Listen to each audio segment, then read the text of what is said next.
মহিলা মুখ্যমন্ত্রীর আমলে পশ্চিমবঙ্গে আজ নারী সম্মান ভুলুণ্ঠিত। সব ক্ষেত্রেই দেখা যাচ্ছে শাসক দল মহিলাদের ওপর হওয়া অত্যাচারের ক্ষেত্রে অপরাধীদের আড়াল করছে আর নির্যাতিতার ক্ষেত্রে চুপ থাকছে। ন্যাশনাল ক্রাইম রেকর্ডস ব্যুরোর যে তথ্য সামনে এসেছে তা অত্যন্ত ভয়ঙ্কর। এনসিআরবির তথ্য বলছে 34,738টি নারীদের ওপর হওয়া অপরাধের মামলা নথিভুক্ত হয়েছে। পশ্চিমবঙ্গ এক্ষেত্রে দেশের মধ্যে চতুর্থ স্থানে রয়েছে। 19,698টি গার্হস্থ্য নির্যাতনের মামলা দায়ের হয়েছে, যা জাতীয় গড়ের 3 গুণ।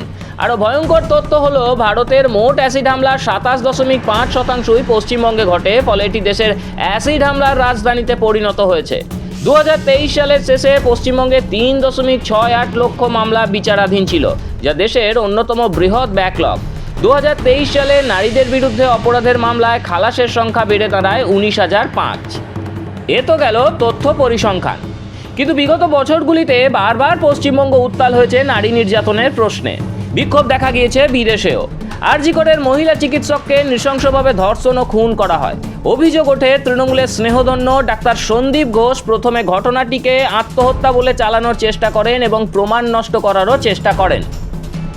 সন্দেশখালীর কথাই ভাবুন। টিএমসির প্রভাবশালী নেতা তথা দুষ্কৃতী শেখ শাহজাহান সন্দেশখালী জুড়ে যৌন শোষণের এক চক্র চালাতেন, যেখানে তপশিলি মহিলাদের জোর করে রাতের বেলায় পার্টি অফিসে যেতে বাধ্য করা হতো। তৃণমূল নেতারা তাঁকেও রক্ষা করেছে, এমনকি মুখ্যমন্ত্রী বিধানসভায় দাঁড়িয়ে শাহজাহানের সপক্ষে বিবৃতিও দেন। প্রসঙ্গত, বিরোধী দল বিজেপি বারবার অভিযোগ করেছে এই শাহজাহান আসলে বাংলাদেশি অনুপ্রবেশকারী। কসবা ল কলেজের ধর্ষণকাণ্ডের স্মৃতি এখনও বাঙালির মনে টাটকা। এক ছাত্রীকে কলেজের মধ্যেই টিএমসির নেতারা ধর্ষণ করে। এই ঘটনা প্রমাণ করে শিক্ষাক্ষেত্র নারীদের জন্য নিরাপদ নয়। অন্যদিকে রাজ্য জুড়ে টিএমসি স্থানীয় নেতারা সালিসি সভা এবং অন্যায় সভার আয়োজনের জন্য কুখ্যাত, যা নারীদের দ্রুত বিচার দেওয়ার নামে বর্বরতা ও অপরাধের আঁতুর ঘরে পরিণত হয়েছে। ক্ষমতায় এসেই পার্ক স্ট্রিট ধর্ষণ কাণ্ডকে ধামাচাপা দেওয়ার চেষ্টা করেন মুখ্যমন্ত্রী মমতা বন্দ্যোপাধ্যায়। চাঞ্চল্যকরভাবে এই নৃশংস গণধর্ষণকে মিথ্যা বলে উড়িয়ে দেন তিনি। উদ্দেশ্য একটাই, রাজনৈতিকভাবে প্রভাবশালী অপরাধীদের রক্ষা করা। আবার হাঁসখালির ঘটনায় নির্যাতিতাকে দোষারোপ করেন মাননীয় মুখ্যমন্ত্রী। এক নাবালিকাকে টিএমসি নেতার ছেলে ধর্ষণ ও খুন করে, অথচ মুখ্যমন্ত্রী নির্যাতিতার চরিত্র নিয়েই প্রশ্ন তোলেন। কামদুনি গণধর্ষণ কাণ্ডে উত্তাল হয় রাজ্য। এক কলেজ ছাত্রীকে নৃশংসভাবে ধর্ষণ করে খুন করা হয়। খুনের বিচার চেয়ে গ্রামের সাহসী মহিলারা প্রতিবাদ করলে মুখ্যমন্ত্রী তাঁদের মাওবাদী বলে অপমান করেন। সম্প্রতি দুর্গাপুরের মেডিকেল ছাত্রীর গণধর্ষণের পর মমতা বন্দ্যোপাধ্যায় বলেন, মহিলাদের রাতে বের হওয়া উচিত নয়। অর্থাৎ দোষ চাপানো হচ্ছে নারীদের ওপরেই। সাজানো ঘটনা ও প্রেমের সম্পর্ক বলেও বহু ক্ষেত্রে নির্যাতিতাদের অপমান করা হয়েছে। গত 15 বছরের মমতার অপশাসনে পশ্চিমবঙ্গ যেন অ্যানিমিয়াতে ভুগছে। গরিবের রেশন চুরি হয়েছে, যুবকদের চাকরি বিক্রি হয়েছে, আর ধর্ষকদের রক্ষা করা হয়েছে। একই সঙ্গে সীমান্ত তুলে দেওয়া হয়েছে অনুপ্রবেশকারীদের হাতে। রবীন্দ্রনাথ, বিদ্যাসাগর, বিবেকানন্দের গৌরবময় সংস্কৃতিকে সরিয়ে এনে বসানো হয়েছে বোমা, কাটমানি আর সিন্ডিকেটের সংস্কৃতি। বিরোধীদের অভিযোগ, কৃষি, শিল্প, স্বাস্থ্য, শিক্ষা প্রতিটি ক্ষেত্র ধ্বংস হয়েছে মমতা জমানায়। নারী, যুবক, আদিবাসী, মতুয়া, মধ্যবিত্ত সব সমাজ আজ প্রতারণার শিকার। অনেকেই তাই বলছেন, বাংলা ন্যায় চায়, বাংলা মুক্তি চায়। একদিকে তৃণমূলের ভয়ের রাজত্ব, অন্যদিকে বিজেপি দিচ্ছে ভরসার আশ্বাস।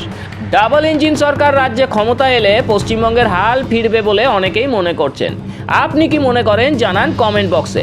ব্যুরো রিপোর্ট, মাধ্যম।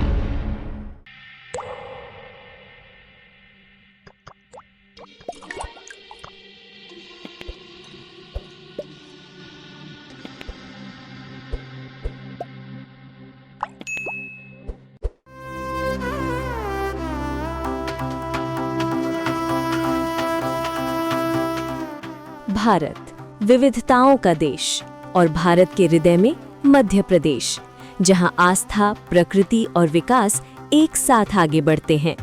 प्रधानमंत्री नरेंद्र मोदी जी का विजन पर्यटन को केवल भ्रमण नहीं, आर्थिक सशक्तिकरण का माध्यम बनाना, और उस विजन को जमीन पर उतारने का संकल्प मुख्यमंत्री डॉक्टर मोहन यादव का मिशन।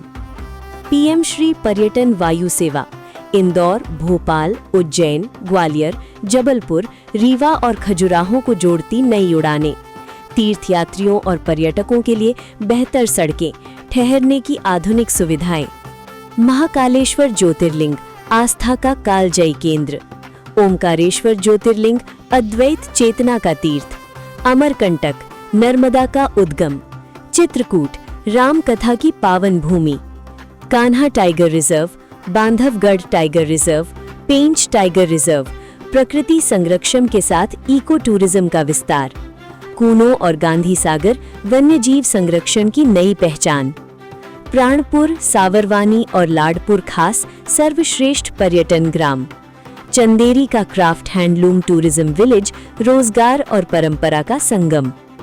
मोदी जी का विजन भारत को वैश्विक पर्यटन मानचित्र पर अग्रणी बनाना, यादव जी का मिशन मध्य प्रदेश को उस विजन की धुरी बनाना।